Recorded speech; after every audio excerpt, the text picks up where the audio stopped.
It's the same in sales. It's the same in marketing. It's the same in leadership, wherever it may be. Who we show up as is critical. And then you peel that back and it's like, well, okay, what's preventing me from showing up as that person that I need to show up as? So yes, process is key, and so is the people side of it as well.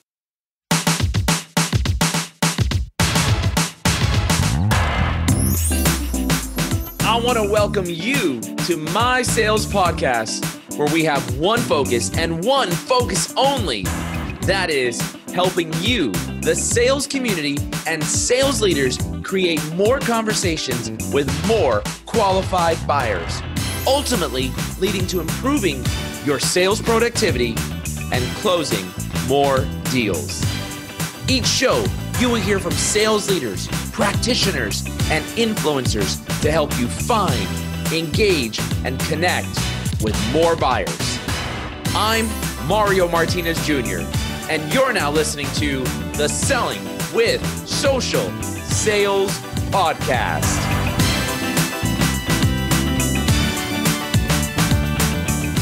This episode is brought to you by Gong.io, the #1 conversion intelligence platform for sales.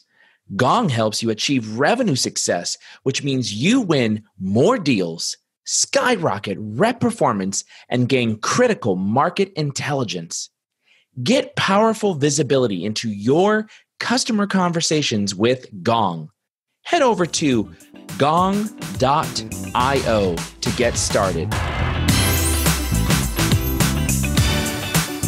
Ladies and gentlemen, welcome to this episode of Selling with Social, and I'm very excited. You know, you probably haven't heard from me for a couple of weeks, and I know that you've been missing out on the podcast. Sorry, was been really busy with travel and some crazy stuff happening here with California wildfires. In fact, our chief sales officer, Kurt Shaver, was evacuated from his home 2.5 miles away from my home. We were evacuated.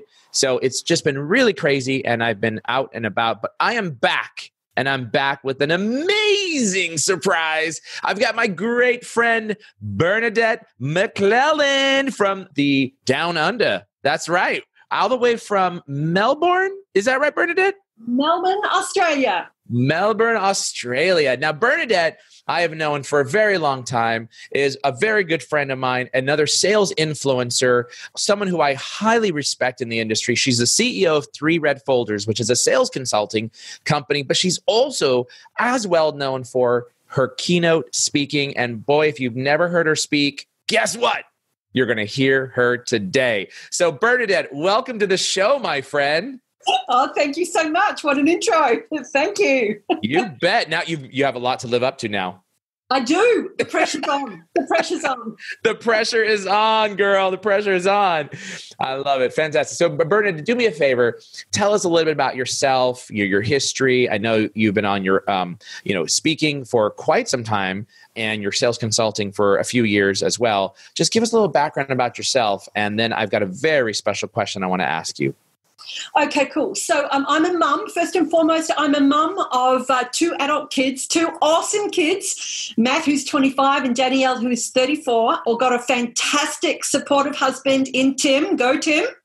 And on my history, I guess my background, 20 years ago, I was at Xerox. So I come from a beautiful Xerox pedigree for 20 years at Xerox, moved into my own family business with my husband. And then a few years ago decided after a life-changing event that I would do what I am passionate about doing.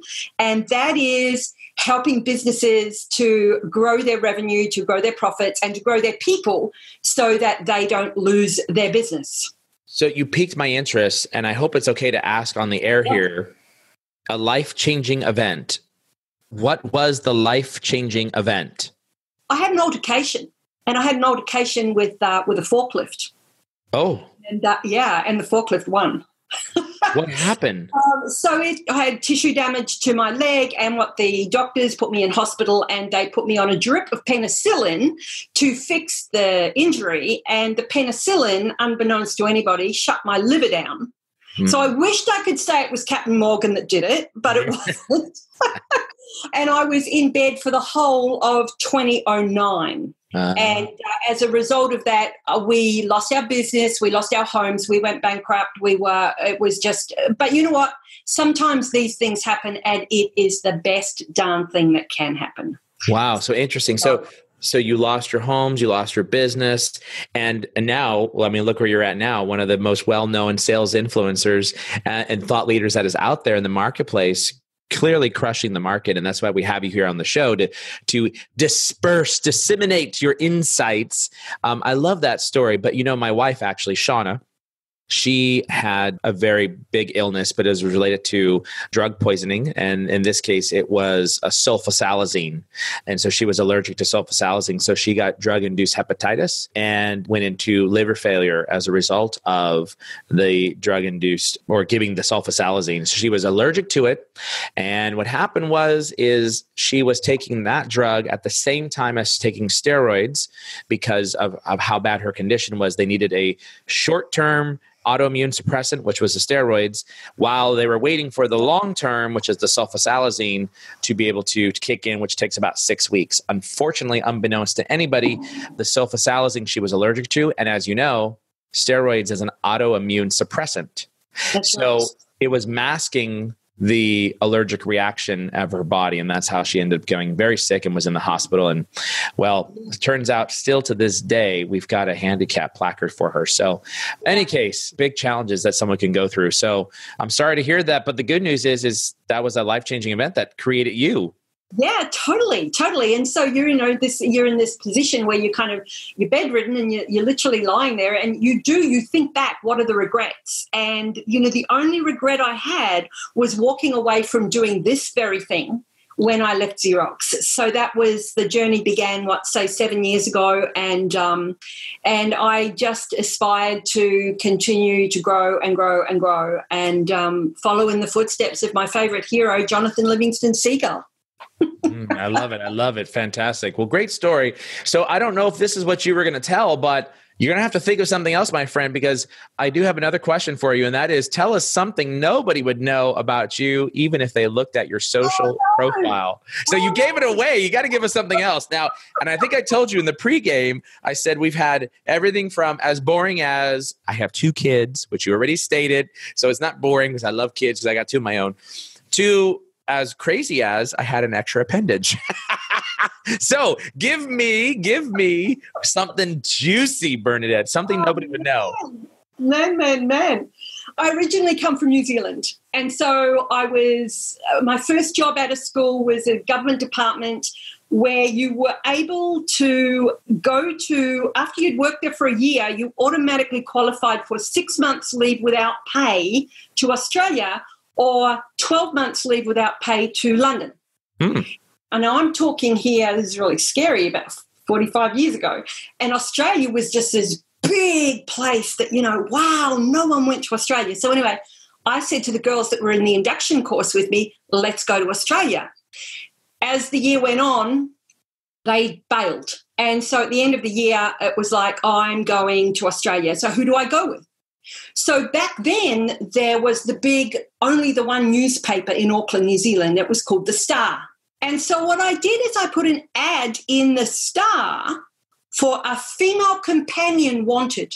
Now, if you do that today, there was no, 1-800, 1-500, whatever number it was. Yeah, exactly. But I did. I ended up coming to Australia with she became a friend, and we traveled Australia together. So there you go. My female companion wanted ad. Wow. Yeah, I don't know if we could do that today, this day and age. You might pick up very strange individuals. Sure. Just for chagrins, you should put an ad in the paper, female traveling companion wanted, and see what you get. I love it. Okay, well, that's a good story. All right, I love it. Well, let's get down into business. Let's talk shop here. We've got folks that are listening in. They're from sales leaders. We got sales people. We've got marketing leaders. We got sales enablement professionals, and certainly business owners who are listening in. And every one of us are focused on growing revenue.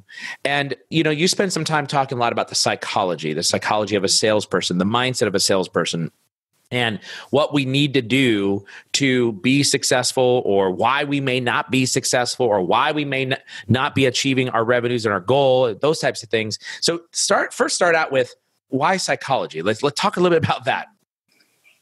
I mentioned Jonathan Livingston Seagull before. So it was, when I was 25, I got into personal development and picked up this book in a secondhand bookshop. And it's a book about a seagull. And he wanted to fly higher and higher and higher and just get better and better and better, but was mocked by the flock because you don't do that. Seagulls are supposed to hang around the beach and pick at the chips and pick at the scraps. And that's a great analogy for business. It's a great analogy for our tribes. It's a great analogy for our communities. And so how can you get better and better and better and make sure that the results that you achieve as a result of you tapping into your potential, basically? And so I started to study psychology. And when you think about psychology, it's really all about behaviors. And it's about the things that we do. And when you consider a business and you consider the sales environment, it is always things that the leader always wants the sales team to do things better, make more calls, close more deals, whatever it may be. But what is actually preventing that from happening? And so it's more than just kind of mindset. It's more than just rah-rah and motivation. It actually goes deeper. It encompasses our values and what we hold important to us. And then if you delve below the values, there are the rules that we have. So we may think, success is a value that we want to aspire to. We may think connection with others is a value that we may want to aspire to. So what are the rules underneath that? What must have to happen for us to be successful? What must have to happen for us to connect? And everybody's going to have a different rule. And then underneath the rules are our meta programs, and they are human beings' real motivators. Are you motivated internally or externally? Are you somebody who's an early adopter or a laggard? Are you somebody who aspires to possibilities, or are you somebody who does things because they feel they have to do things? So this all makes a difference when you can dive deep into it, but keep it simple, but still dive deep into it as to why you are or are not flying as high as you could do. So when you talk about this psychology, are you talking about like an interpersonal perspective, my own personal perspective, the things that are holding me back? I mean, because you said it's not just about mindset. So tease that out for me, for sales folks who want to be better. What should I be doing? What should I be working on? What should I be thinking about? How do I move this? Nobody can see me right now. I'm hitting my head. How do I move this? How do I get out of my own way? The first and foremost, you've got to be open to it. And there's a lot of people out there in the sales world that carry healthy egos, and they don't believe that they need to shift. Nothing's going to change that person. So number one is being open to it, but it's also being aware that we carry with us the values of other people. We come up through our family ranks, and we've taken on board the beliefs and we've taken on board the conditioning that comes from our family and our environment as children. And so I think once you can identify the fact that, yeah, okay, this is real, and it comes to money as well. As salespeople, what is stopping you from asking the financial questions? What is stopping you from asking what someone's budget is? What is stopping you from, delving deep into quantification conversations? And it's beliefs around money. So I remember my father saying to me, don't you dare ask somebody what they get paid or who they vote for. And so I never gave that a thought until just a few years ago. And I'm thinking, wow, that impacted me as a salesperson, and I didn't even realize it. So there's a whole heap of things. I felt uncomfortable asking the budget question when I was a rep. So, why? Why did I feel that way? So when you can peel back the onion and you can start to look at yourself internally, like really digging deep and reflecting on certain aspects of beliefs and conditioning and everything like that, it starts to make your sales role a little clearer as to why you may be sabotaging yourself or not. So let me tease this out. We're a business. We're missing our yearly nut. We're missing our yearly number. And by the way, when I refer to business, it could be me as an individual salesperson, because I have a quota. That quota is a business. And usually, let's just say it's $1 million a year business. If I have a quota, it's $1 million a year business. That's a pretty big small business. So whether it's me as an individual or the company as a whole is not making their numbers, what is one of the first things that you spot missing in the business when the individual seller or the company is not making their numbers? And this isn't just for salespeople. This is also for leaders as well. And in many cases, I won't say so many, but in many cases, I will ask the question and I will find that there is a lack of sales process. So that's different to methodology. So, a sales methodology could be, are they using spin selling? Are they using Challenger, PSS, whatever it may be. So I'm not talking about that. I'm actually talking about what is the process that the leader is holding the team accountable to. What are the milestones in that process? What is going to make sure that a deal flows through the pipeline smoothly? What is the speed at which each milestone needs to be approached? What are the KPIs for each milestone? Within each milestone, I'll give you an example. One milestone could be lead generation. One milestone could be that first face-to-face conversation. What must have to happen in that first face-to-face conversation? Is the salesperson aware of their positioning statement or their value proposition? Have they done their research? Have they got their state management right? What's their belief?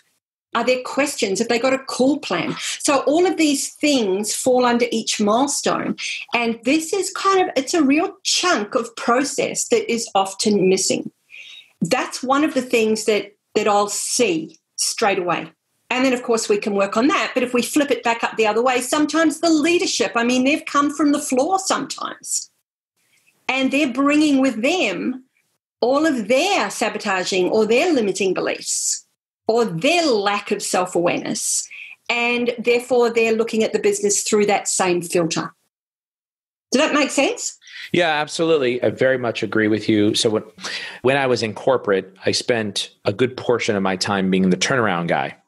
So whether that was taking over teams or regions that were underperforming, or accounts when I was an account manager, account executive in the global segment or in the mid-market segment, I would be given the accounts that really nobody could penetrate or that were underperforming or that we couldn't grow.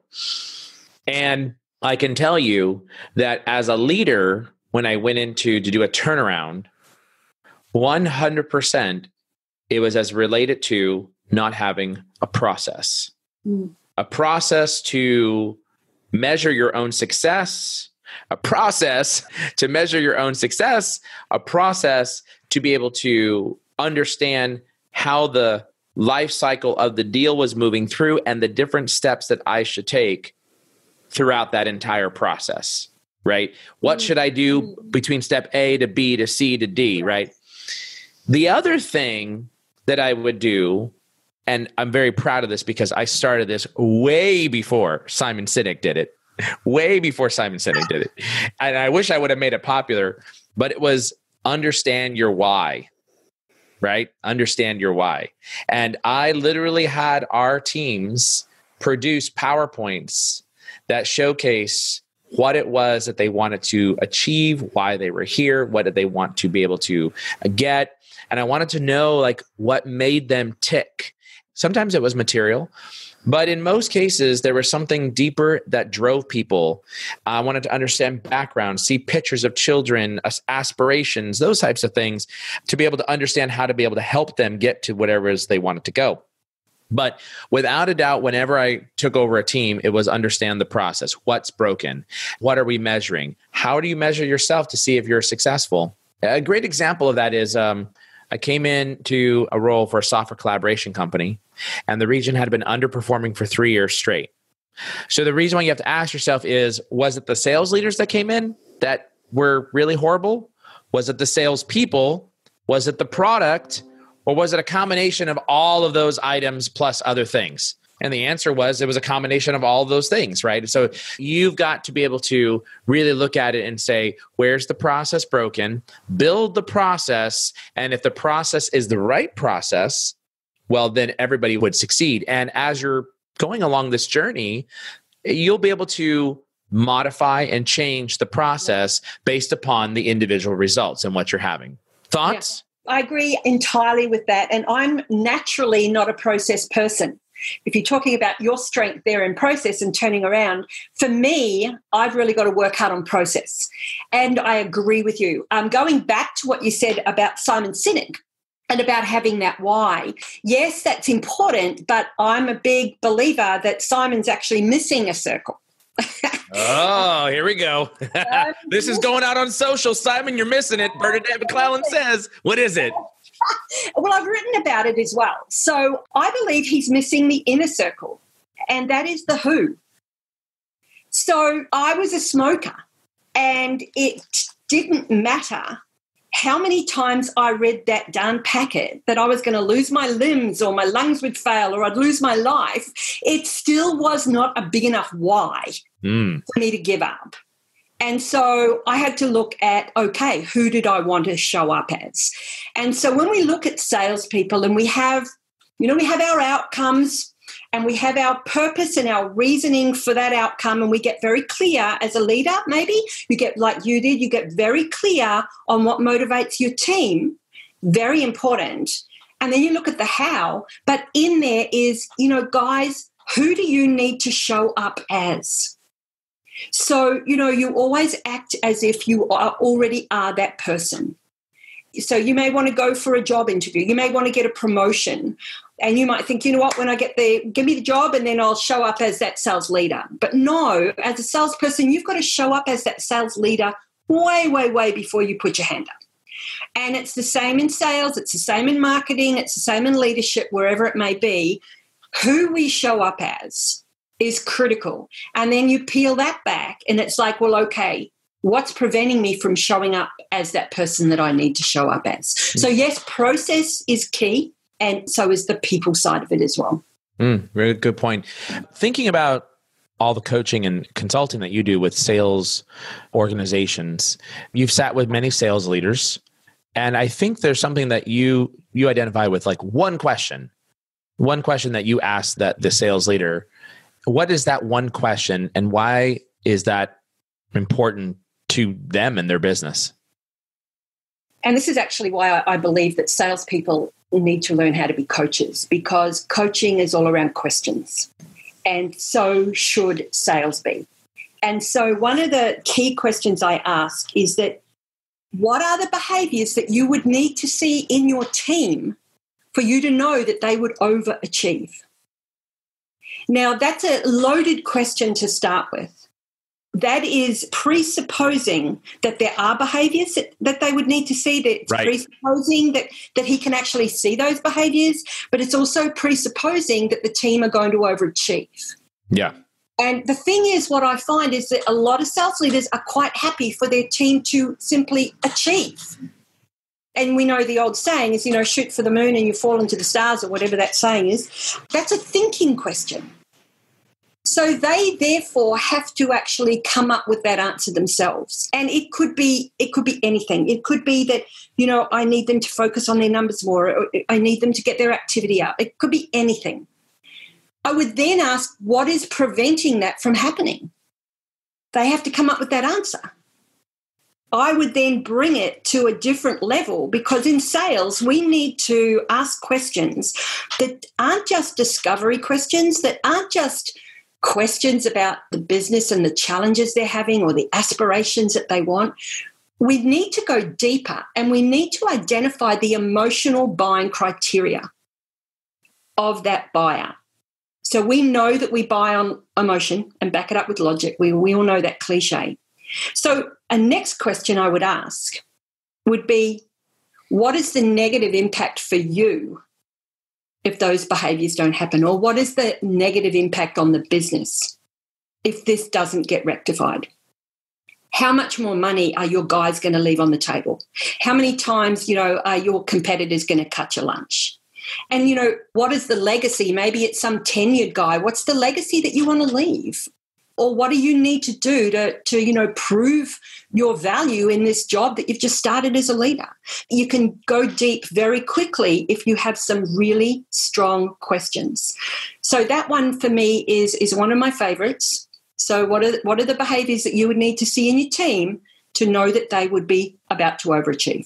What if you don't know what those behaviors are? I mean, there's a lot of expansion teams that we see happening, expansion, growth, new verticals, new segment, new market, new product. What if you don't know that? Then what do you do? That's a really cool question, because that doesn't just have to happen in business. This can happen anywhere where you don't know. Might come back to that, and it's across the board. It can be with the kids. It can be with friends. It can be with anybody. You know what I want you to do, Mario? I want you to pretend. Okay? I don't know what to do. Okay. I want you to pretend that you know what to do. I want you to make up a story. Make up a story for me. Okay. Now, what that does is that it takes you from a logical mindset to an imaginative, emotional.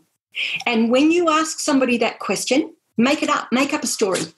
They will make up a story. Now, because they've made that story up, it means that it's in their head anyway.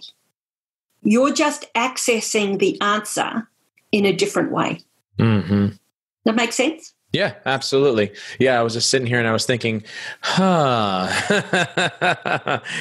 It really pulls into the mind what you might do in order to be able to demonstrate success. I love that. What I want to do is I want to talk about going out on the road with the salesperson, whether it's in the field or even on calls. There are some common mistakes and repeated errors that we see salespeople make, and which prevents them from being able to succeed. And I want to get your perspective on that. But before we do that, I want everybody to listen into this message from our program sponsor. Opinions in sales are your worst enemy. Here's why. Your business has million-dollar questions that if you could answer with facts, you'd have an unfair advantage. Those questions are: what really separates your best reps from the rest? Why does half of your pipeline slip? And what's the best message to go to market with? If your answers were facts instead of opinions, you'd win the unfair share of your market. It turns out the truth is buried right underneath your nose. It's found in the customer conversations your team has every day. Introducing Gong.io. Gain powerful visibility into your customer conversations. With Gong, you'll win more deals, skyrocket rep success, and gain critical market intelligence that will help you achieve revenue success and win the lion's share of the wealth. Go to gong.io/demo to get started today. Right before that quick sponsor break from our sponsors, gong.io, I was talking to you about going out on the road or joining sales reps on their live virtual customer calls and seeing different types of mistakes that collectively I think many reps make. I think you have a perspective on some of the repeated errors or an error that salespeople make, which prevents them from succeeding. Talk a little bit about that. Yeah, that is a service that we provide. So we'll go out in the field with some reps and one-on-one with a rep. And I see it all the time at what's the purpose for the call and what's the outcome for the call. And I'm telling you now, like so many times you can hear crickets. So it's like, well, the purpose of the call is different than the outcome. So the purpose of the call can be anything. And the outcome of the call must be around what you want the prospect to do. So what is an activity or an action that you want them to do? Could it be that they book another appointment? And if so, put it in the diary. Could it be that they introduce you to somebody else in the business? If so, let's firm that up. It's so common for reps just to kind of like shake the hand at the end and say, okay, thanks for that, and I'll chat to you soon. And that is a complete and utter waste of both your time. So if you really want to shorten the sales cycle or shorten the whole, sales cycle, it is to get very clear on your purpose and to have an outcome and to get the client to commit to that outcome. The other thing that jumped out at me just as I was saying that then is I was out on the road with one of my guys and we'd just gone to a new account, but the new buyer had come from an old client. And the old client, when he was at the old client, hadn't been looked after too well. So my guy says to the buyer, you know what, I'll make sure that you get some love now that you're in this role. And the prospect said, yeah, that'd be awesome. And we got in the car. And so I said to my guy, I said, what would have been fantastic is if you had have just dug a little bit deeper and just said, what does it look like? Or what does it feel like if we were to give you some better love here? Because at this point in time, you're only putting your personal filter on it. Yeah. So anyway, we've gone to the next call. And he's an awesome rep because he took the advice. So we were sitting in this next call. And we're talking about value. And so my guy says to the new prospect, he says, so what does value look like to you? It blew us away. The prospect said, you know what, mate? He said, I work on my own. He said, I get really lonely. And he said, I would love to be part of a team. He said, so if you can kind of provide some kind of teamwork and collaboration, I'll be happy with that. Now, we'd gone into that call assuming that the value that this guy wanted was going to be merchandise. They're still working together today. So it's just for a rep to just go that little bit deeper with their question. And just ask one more question is, what does that look like or sound like or feel like to you? Yeah. And to your point, I mean, the outcome doesn't necessarily have to be the sale. Absolutely not. Not at all. And to your point, I mean, you gave a really great example. It might be the referral, right? The referral to get into Susie or Billy's office, the referral to get into wherever you need to go to be able to move the sale along. Something that I've been encouraging our sales team doing, and I join a lot of sales calls with our sales team as well, primarily to talk through the delivery process. If you think about the sales process and where the buyer's at in the journey, generally when you get down into the second or third call, now you're talking about, well, what would this look like? And what are the KPIs? And how would we measure success? And how would the implementation go? And so the sales team will involve me because the delivery organization is underneath my purview. But one of the things that I've been doing a lot is, especially when we get to the point where we're trying to align, is there a sale? Like, can we make a sale? I've been describing this to organizations and I've been getting really, really, really good success out of this. And this is something I used to do as a rep as well.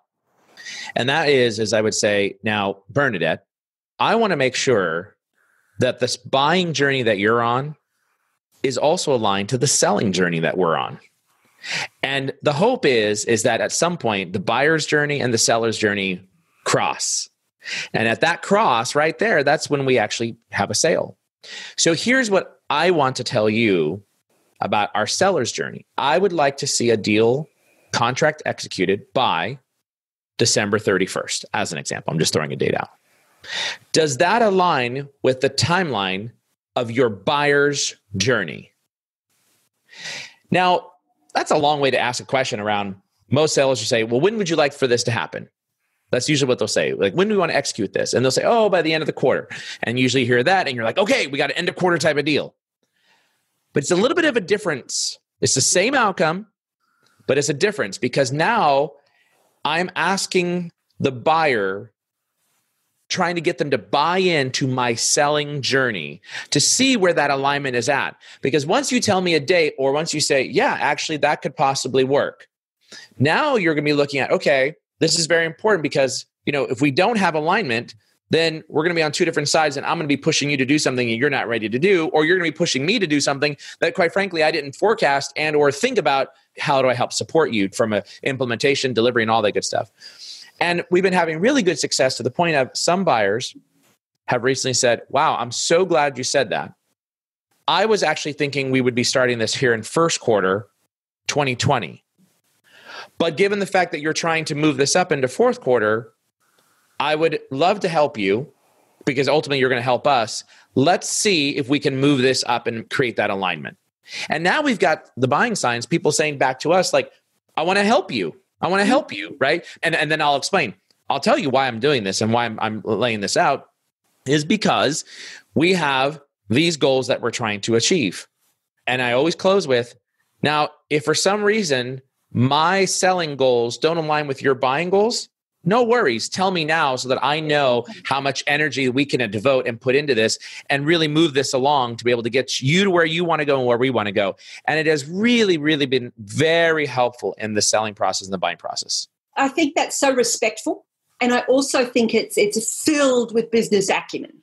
The thing is, there will be salespeople out there that will be recoiling and be thinking, whoa, I can't do that. That's too forward.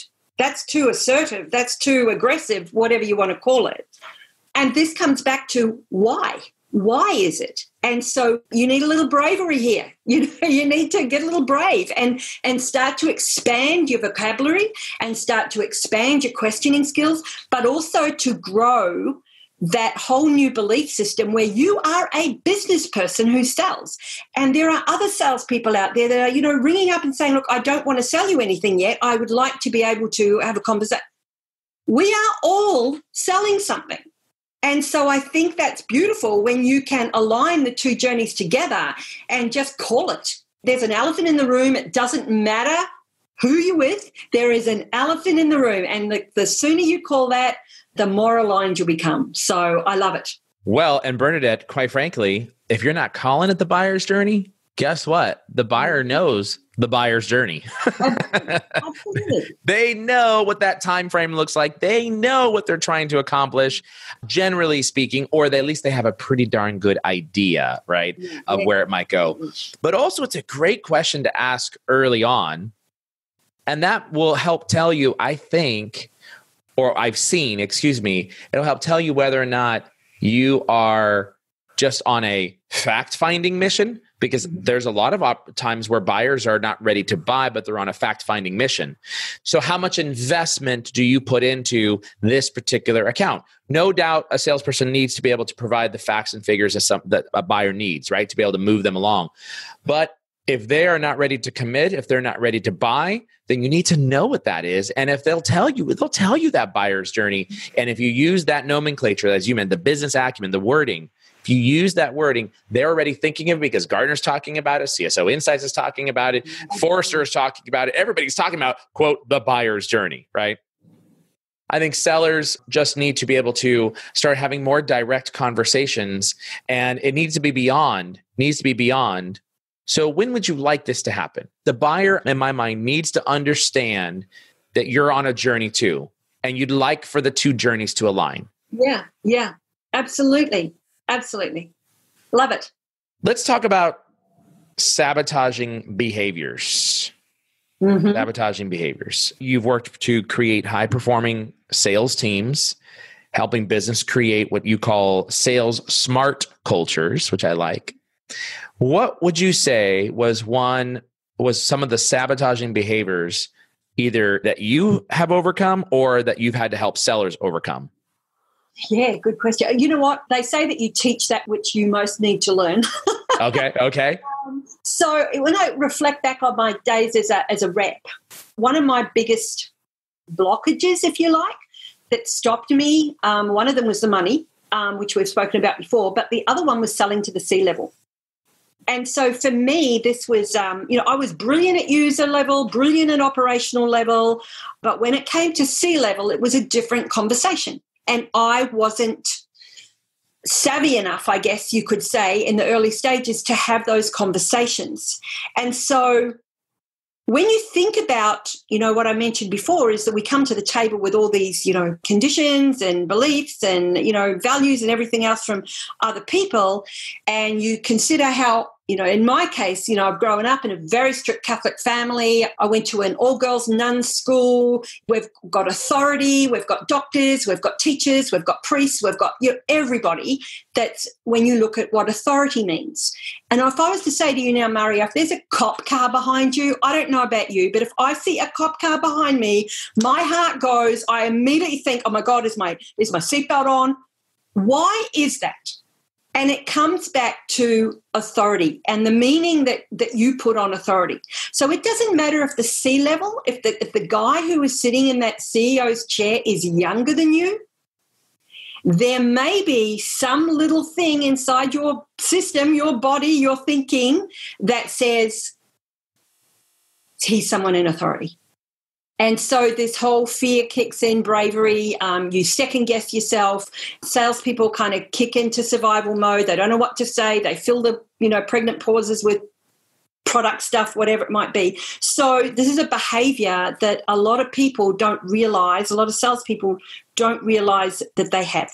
So, it's a case of sell to the C level. Yeah, sure, you know how, but what's stopping you? So that was one for me personally. I'm over it now, by the way, well and truly over it now, but that was something when I reflect on my days as a salesperson. I got it. I love it. So what would you recommend sellers do to understand what behavior needs to be overcome? So if we understand that at a basic human level, and we look at Maslow's theory, we look at Anthony, Robbins' 6 core needs, Dr. Claire Graves' spiral dynamics, whatever it may be, we all have a human need to be enough.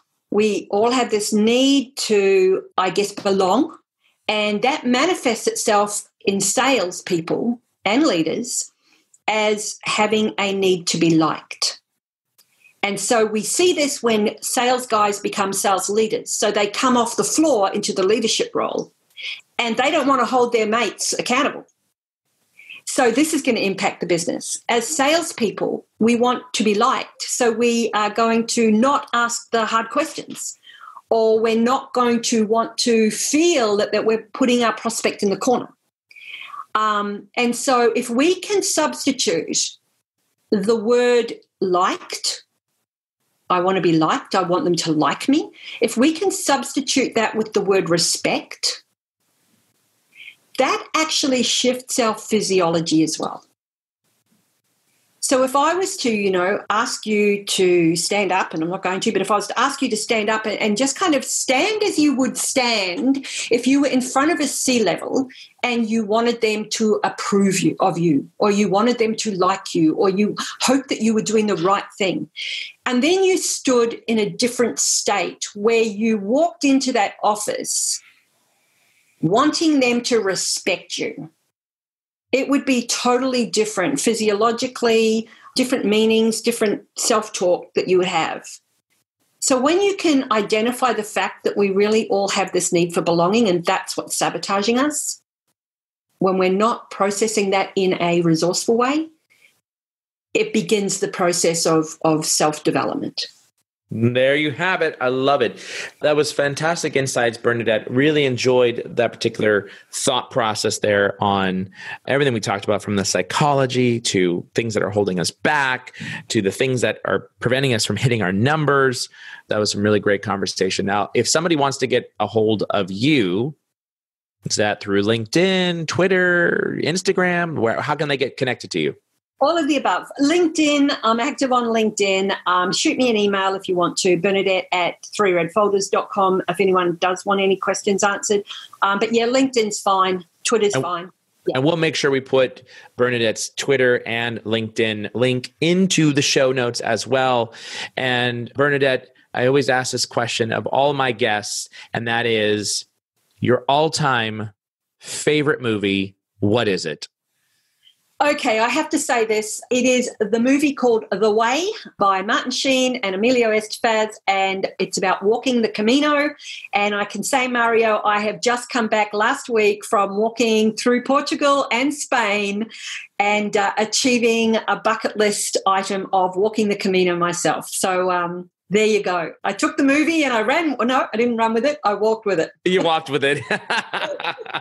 I love it. Well, Bernadette, I want to thank you for joining us. And for all of you listening in right now, do not turn off this channel. Just stay tuned for this very important message. Sales managers, before you go, does it feel like everything is a priority and everyone is asking for your time and attention? Here's a free video training that will help you manage your time, double your income, and will skyrocket your team's success. It's called the Sales Management Matrix. You'll learn exactly how to spend your time for the highest revenue return possible. Go to gong.io/matrix to get the free 19-minute video training. Again, that's gong.io/matrix. Go there now, and we'll see you on the next episode. Hey, thanks for listening to the Selling with Social Sales podcast. Did you enjoy that show? If so, would you do me a huge favor and give the Selling with Social podcast a rating and review on iTunes? That would be super awesome. Also, if you want to easily find our show, just go to vengreso.com. That's VENGRESO.com and click on podcast. From there, you'll find the Selling with Social podcast. Thanks for listening in. And until the next show, be awesome. Mario Martinez Jr.